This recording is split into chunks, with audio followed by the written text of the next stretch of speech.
I paid off $128,000 in debt in 2.5 years. By the end of this video, I'm going to teach you guys exactly how I did it. So hopefully some of my story inspires you to pay off your debt. Let's get into it. So I racked up 120 out of that $128,000 in debt just by going to school for 3 years. When I found out that I was paying $120,000 in debt, I also found out that for the past 2 years, my dad was paying about $1,200 in the interest alone. That number is honestly what made me figure out that I wanted to attack this student debt. Because knowing that I was already out in the real world for the first time in that much debt, I was terrified. I left my job as an in-person personal trainer at a big box gym up in Connecticut. Also during this time, just to frame this for you, about 2 years earlier, I spent around $57,000 on a brand new car. It was a Jeep Wrangler Willys. I went into the auto body shop, I built it out, customized it, and it was literally fresh off the lot. Then when I was on this entrepreneurial journey, not only did I have a monthly payment for my car of over $500, had barely any savings, I decided that once I saw this ad on Facebook that had Alex Ramosey's face all over it, and Layla, and then a bunch of other people like Tom Bayou, and there was Dana Lynn Bailey and Rob Bailey, I knew I had to go to this coaching con event all the way over in Arizona, even though I had $0 to be able to afford to go. I just knew I had to be there, but I didn't know why. Turns out there's a reason, because that's how I got my job, funny enough, as to what I do now, and it actually helped me significantly in paying off that debt. But looking back, I was kind of an idiot to go to that event considering where my financial status was. But I'm glad that I did, nonetheless. When I was at that coaching event in Arizona, not only did it reignite my love for personal training, but because my entrepreneurial journey was failing miserably, I would cold call people. I tried everything. The only thing I got out of it was one free client that was commission based, and I never made any money from it. So being as down bad that I was going to try anything in my realm of possibility to make money. So when I was at this event, they pitched a program for $8,000, and naturally I bought it. With what money? I don't know, but I was going to figure it out. After I got back home, that's when I hopped on a sales call and I ended up getting my job. That does apply to the story because that job then allowed me to pay off a lot of my college debt. But at this time, because I had $0 in my bank account, I just got a new job, wasn't getting paid much at all. By the way, this is the MAC Studio Fix foundation in the color NC15 because I'm pale as heck. I decided it was going to be a good idea to sell my car, my Jeep, and get a 2017 Subaru. It's a WRX. Yes, it's standard. I ended up getting a check for more money than I actually purchased the Subaru for. So I paid, I think, $14K for my Subaru, and I got a check from the Jeep for about $17K. And I took that entire check, except for I think like $1,000 of it, and I put it immediately directly to my college, naturally, because I realized how much debt I was in, and I did not deserve that Jeep at that time because I was not able to afford it. So I figured, might as well, let's sell it, let's get something cheaper, and take that cash and apply it towards the debt that I was in. Thank God I did that. Took a whole weight off my shoulders, to say the least. I didn't just take that $17,000 though and just apply it. You have to figure out what loan has the highest interest. My student loan debt had about a 14% interest on like a $60,000 loan. And then I had three other smaller loans. 2 were at 11%, and I think one was at around 9% interest. Still extremely high, but not as bad as that 14% one. So I took that $17,000 and I didn't just apply it, but I applied it to the principal of the highest interest loan, because that's accumulating the most interest every single month. And if you can take that and get it as far down as possible, then you're golden.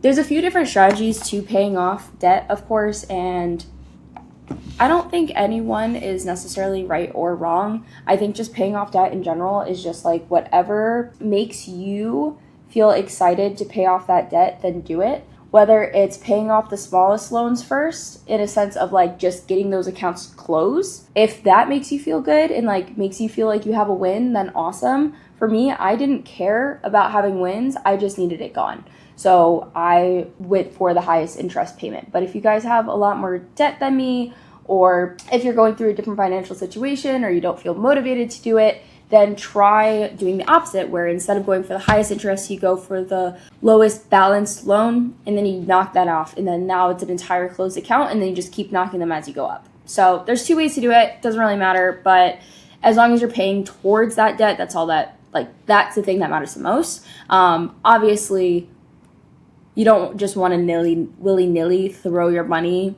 places. You want to have some sort of strategy, but nonetheless, something is better than nothing, right? At this point, I just sold my Jeep. I just got a new job. Didn't really know where I was going with life. I had a lot of questions because nothing that I was doing was working. All I wanted to do was be an entrepreneur and build my own business, but that didn't work. Felt like a failure. Started off life on the wrong foot. I was down bad. Let's just say I was honestly a little espresso depresso. Now from here, I'm going to go in with my Hoola Benefit Bronzer and just put it on my cheekbones, my forehead, and a little bit of my chin. Now this is where the grind happened because I still had about $100,000 in debt, a little bit over because I still had that $8K from Coaching Con, which I shouldn't have done, but it is what it is. So I got this new job, right? And at this point, I knew about the debt. I just sold my car, that's gone. So what I did was I saved quite literally every single dollar that I got and I put it directly towards my loan. I stopped going to Starbucks unless I had a gift card. I racked up with like $300 in Starbucks gift cards because I like to save Starbucks gift cards for dire times when you need a coffee but you don't want to spend money on a coffee. So that's what I did. Granted, I still enjoyed life. Like, I still went out sometimes. I was younger at the time, so, like, my boyfriend and his friends would want to go out, so I would go out with them. Maybe get one drink. I would never go crazy. I wasn't spending my money willy-nilly. I wasn't buying makeup. I even tried to save on, like, shampoo and conditioner because my mom and little sister had so much. So, like, I never bought shampoo and conditioner because I would just grab this old stuff that they wouldn't use, and I would use that. I was still living with my parents. I didn't have to pay for insurance. I was 22 at the time, turning 23. It was in 2024 this was all going down. And so I didn't really have many extra expenses. So literally every single dollar that I made, I like threw into my interest. This is how naive I was.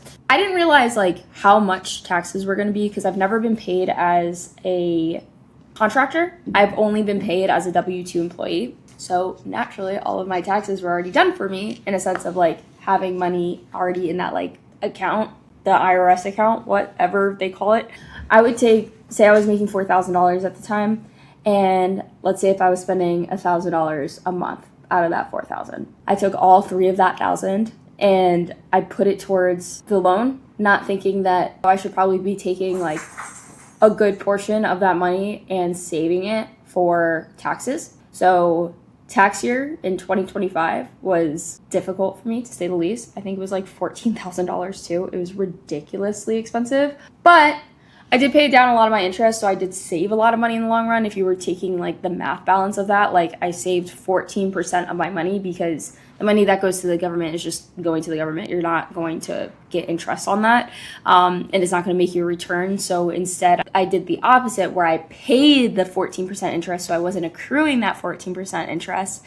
And so I was able to save up rapidly, like 3 months up until tax season, to be able to afford to pay my taxes. So if you're not obviously living at home and you're not in a situation where you can just like take a lot of money each and every month and apply it towards your loan, think little bits at a time. Like every penny counts towards your loan. Every penny counts towards your savings. Every penny counts. So the more that you can save, the better off you're going to be no matter what. So if you can't do 3,000, do 2,000. If you can't do 2,000, do 1,000. If you can't do 1,000, do 500. If you can't do 500, do 250. Like figure out what you can afford to pay towards that loan. Think outside the box here. If you have a Netflix subscription, cancel that and put that $20 every single month towards your loan.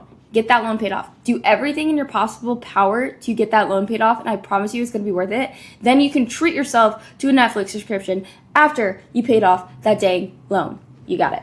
That bronzer blend is so good, by the way. Highly recommend. Just small circles. Small circles.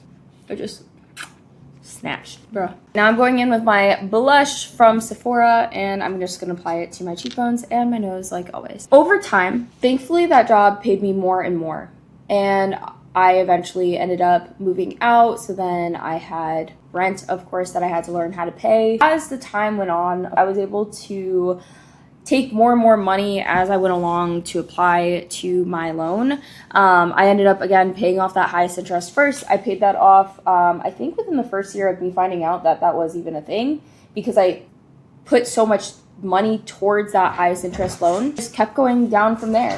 And I had my dad pay the same amount throughout the entire time period. So he was able to afford paying that $1,200 a month. I don't know how he was able to afford that. He also has a wife and another daughter other than me, so we're financial drains.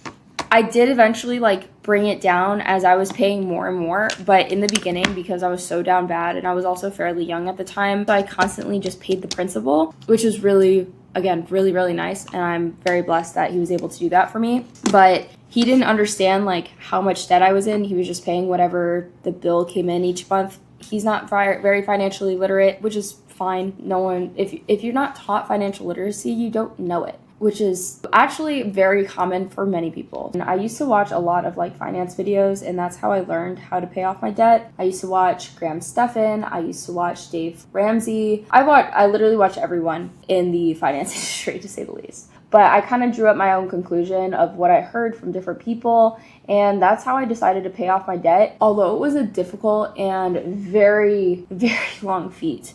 2.5 years is a very long time. But when you finally have no debt, right now I have been debt free for almost an entire year, which is so crazy. To be able to have a debt weight lifted off your shoulders is one of the most freeing moments, quite literally ever, especially if you're like me and you have 6 figures of debt by the age of 20. That should be illegal. I know that this is not a college pertaining video, but bro, colleges need to learn how to chill out with how expensive they are. I need to do my lips real quick and I'll be right back. The bees are done. And to conclude all of this, since paying off my debt in October of last year, I have saved up more than 5 figures of savings, which is sick. Multiple 5 figures of savings, I should say, because I did not start living above my means or at my means. I still live significantly below my means. Bro, I've needed new concealer for months now, almost an entire year, and I've still not gotten new concealer. I'm very frugal. There's a lot of things in my life that I just still do not spend money on. I try to save up as much as I possibly can, and I promised myself ever since I paid off my college, I am going to save just as much as I was applying towards my college, but to my savings, until I have at least 6 months of savings in my savings account, and I am well on my way there. I'm trying to rebuild it back up again. But 2.5 years, I was able to pay off $128,000 in debt, being in my early 20s. And now having over 5 figures of income saved up into multiple different money-making assets, like a high-yield savings. And then I also have another app. It's called Alina. This video is not sponsored by Alina. I have no affiliation with them, but I've been using them for over a year now. What it does is it kind of invests into different markets, so the S&P. I have some money in other different areas that it just puts my money into, and I've made $600 to $800. Obviously it ebbs and flows each and every minute of every single day because it is a part of the markets, but my money has made me money sitting in my savings account, and it's not just making me 0.5% interest. I highly recommend, if you guys do end up paying off your debt, making sure that you're putting your money in a spot where it's accruing good interest for you.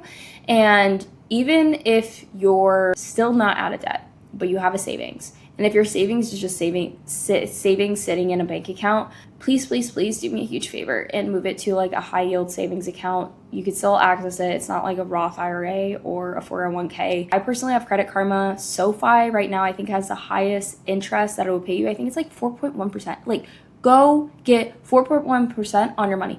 You will never see that ever when it comes to your bank account. But if you're able to take the money and continue to live below your means even after paying off debt, you're going to be able to save, and you're going to be in 100% a completely different financial spot than you were previously. I'm going to tell you guys this other little tip. The way that I save so much every single month is that I have it auto come out. So I essentially I heard this from Gabe Bolt. I love Gabe. He's awesome. Gabe talks about stealing from yourself. And I was like, bro, I literally do that. I've just never called it stealing from myself. I just have it on auto payments. But essentially you quote unquote steal from yourself. And what he means by this is that you have your auto payments come out every single time you get paid, and that money gets taken. Very similar to like how a loan, they just take your money. You take your own money, but you take it and you put it into a savings account or a Lena account or any sort of money-making account that's going to get you a good percent interest on your loans or on your money, so that your money can be making you money without you even thinking about it. So just make sure to start stealing from yourself. Every app, for the most part, has some sort of automatic deposit situation now, so it makes it that much easier. So set those up on reoccurring so that you can have some savings, and those savings are literally working for you and making you money. Even though it's a small amount, baby steps. Every penny counts, all right? The core lesson that I want you guys to take away from this video is that paying off debt doesn't happen by accident. And if you know you have debt, I know a lot of people that are in this situation where they either don't know their financials or they have debt and they don't want to know how much debt they have because the interest has been accruing and a brewing for a while. Don't be afraid, because it's there either way. You just have to open the curtain. You have to open the closet door. It's like when you're a kid and your mom tells you that there's a monster in your closet, or you hear that there's a monster in your closet. You're terrified until you go and open that closet door and you realize that there's no monster. There's no monster. It's just a big number, but it's a big number that you're capable of paying off. It just is a slow process. It takes a lot of time, lots of consistency, but you will continuously make advancements if you stay diligent to what your end goal is, which is paying off your debt. So now, officially, 2.5 years finding out that I was in $120,000 of college debt just by going to school for 3 years. I am now 100% debt free, and I am working my way up to have as much savings as I did in debt when I left college and started the real world for the first time. I hope you guys like this video as much as I did making this, and I hope my story is inspiring for you if you're in debt and helps you when it comes to paying off your own debt. Maybe you were just willy-nilly throwing your money at the debt. Maybe you haven't even opened up that trunk drawer yet. But either way, just get started. Baby steps every single day. Steal from yourself. You can even steal from yourself to put it towards your student debt, but make sure you're making improvements. You got this. I believe in you. And if you like this video, go on ahead and give this video a thumbs up. And if you like me, go on ahead and hit that subscribe button. Thank you guys so very much for spending your time with me. I'll talk to you soon. See you next Wednesday. Bye.